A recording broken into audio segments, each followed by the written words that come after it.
बिस्मिल्लाहिर्रहमानिर्रहीम नहमदुहु व नुसल्ली अला मुहम्मद रसूलुल्लाहि करीम. This problem is related to volume and surface of revolution of integral calculus. Find the volume of the solid generated by the revolution of an arc of the catenary y is equal to c cos hyperbolic x upon c about the x-axis. तो यहाँ पर हमें सबसे पहले तो common catenary जो equation दे रखा है y is equal to c into cos hyperbolic x upon c, उस कैटेनरी का इक्वेशन जो कि कॉमन कैटेनरी होती है. और इसका फिगर भी हम रफली यहाँ पर बना देते हैं.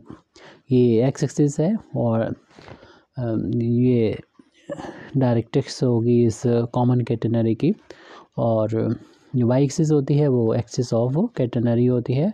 ये कैटेनरी है जो कि दो फिक्स पॉइंट के बीच में एक स्ट्रिंग को लटकाने पर बनती है.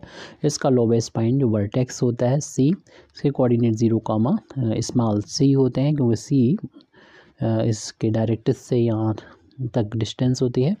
तो यहाँ पर ये नहीं बताया गया कि कहाँ से कहाँ तक हमें रिवॉल्व कराना है, बस हमें फाइंड करना volume of solid generated by the revolution of arc. तो कोई आर्क लेना है तो आर्क की शुरुआत हम सी से ले लेते हैं और कोई भी पॉइंट यहाँ पर एक पी ले लेते हैं. और पी चूँकि एक जनरल पॉइंट है तो उसके कोऑर्डिनेट एक्स का वाई कर लें, यानी यहाँ पर एक्स की वैल्यू जो है वो एक्स के इक्वल है.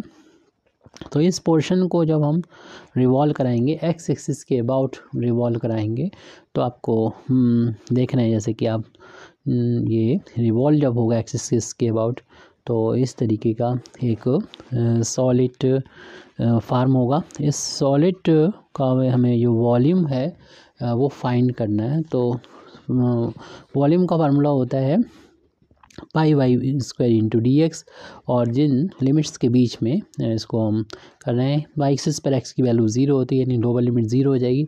अपर लिमिट यहाँ पर एक्स की वैल्यू एक्स के बराबर है, वेरिएबल है, यहाँ पर कुछ भी फाइंड हो सकता है, वो गिवन नहीं है तो हम लोग फिर इसको एक्स लेंगे और वाई की वैल्यू इक्वेशन नंबर 1 से यहाँ पर पुट कर देंगे. पाई कांस्टेंट ऐसे हम बाहर ले सकते थे, अगले स्टेप में ऐसा करेंगे और वाई की वैल्यू रख देंगे जो कि सी कॉस हाइपरबोलिक एक्स अपान सी है इक्वेशन नंबर 1 से, लेकिन इसका होल ऑफ स्क्वायर है तो होल ऑफ स्क्वायर कर लेंगे. डी एक्स पाई कांस्टेंट है, इंटीग्रेशन के साइन से बाहर ले लेंगे 0 टू एक्स, ब्रैकेट ओपन करेंगे तो सी का भी स्क्वायर हो जाएगा और कॉस हाइपरबोलिक का भी स्क्वायर हो जाएगा x by c d x. C square constant है, इंटीग्रेशन के साइन से यहाँ पर हम बाहर ले लेते हैं.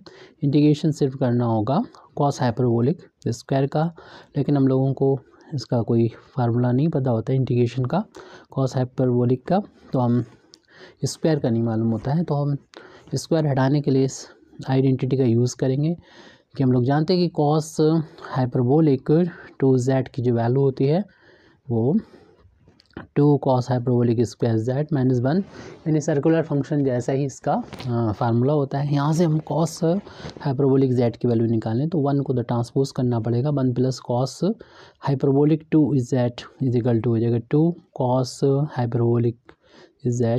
2 से डिवाइड करेंगे तो इस तरीके से हमें कॉस हाइपरबोलिक स्क्वायर z की value 1 plus cos hyperbolic 2z अपान 2 आ जाएगी. तो इस फार्मूले का हम यहाँ पर यूज़ करेंगे.